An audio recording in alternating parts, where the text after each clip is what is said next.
G'day, human Latiosites, this is the Latios Azurill, and welcome back for another Pokemon X and Y Wi-Fi battle. So this time I battle someone named Jaden with this team that I put together. It's Porygon 2, Cinccino, Vivillon, Mawile, Gengar, and Metagross. Now, the Mawile and the Gengar were both carrying Mega Stones because this way I gave myself a little bit of leeway so I could decide which Mega Evolution I would want to use, depending on the battle, which has an ups and downs. The good thing is I get a choice about Mega Evolution. The bad thing is the one that I don't Mega Evolve doesn't get a held item. So, I mean, it is kind of good and bad. The big thing is, though, I don't like using Mega Gengar that much because it is an Uber. It is banned from OU, which I try to use OU Pokemon. I try not to use Ubers that often. On the other hand, the opponent had, like, I mean, just looking at his team, I wasn't didn't feel too bad about doing so, but whatever the case. So I really love using Cinccino, I really like using Porygon 2, and I would like to give a shout out to Brofist96 who gave me this Vivillon. It's a Pokeball design one that you can only get, I believe, in, like, Paris, and yeah. So, this is what happened in the battle.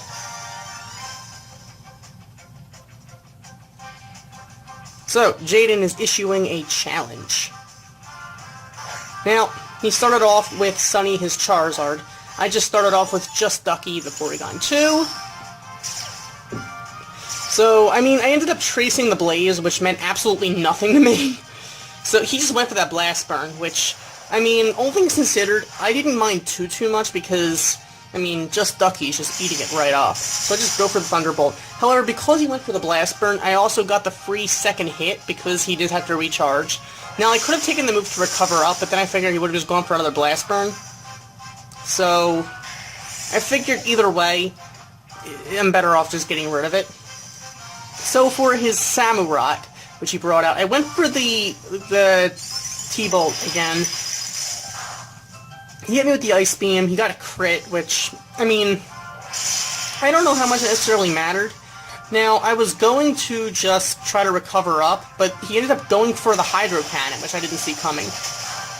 So he ended up taking down just Ducky, which I kind of figured was going to happen once I saw the Hydro Cannon being hit, but I also knew that Samurott was going to be taken down the next turn, so I just went into Vivillon, because I didn't really feel like having him bring out his Mewtwo or his Umbreon, so I just went into Vivillon, just to keep him from doing that. Then he ended up just going into Garchomp, so at that point I decided, yeah, I'm going to try to switch out. I expected him to go for a Stone Edge, so I went into Mad Hitter, the Metagross, because, I mean, this way I'd be able to take it the best.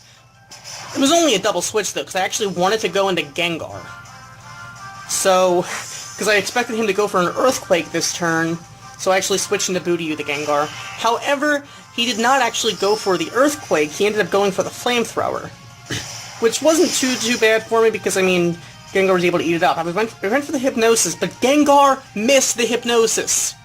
Budeyu had to miss that Hypnosis. If it wasn't for that, it would have been a completely different game, but instead it missed, so Dragon Rush hit, and Budeyu went down. So, whatever the case, I just went into that player, my Mawile Mega Evolved, and, well, just hope that it could survive a Flamethrower, because I knew that Flamethrower was coming, I knew that Garchomp was going to be faster.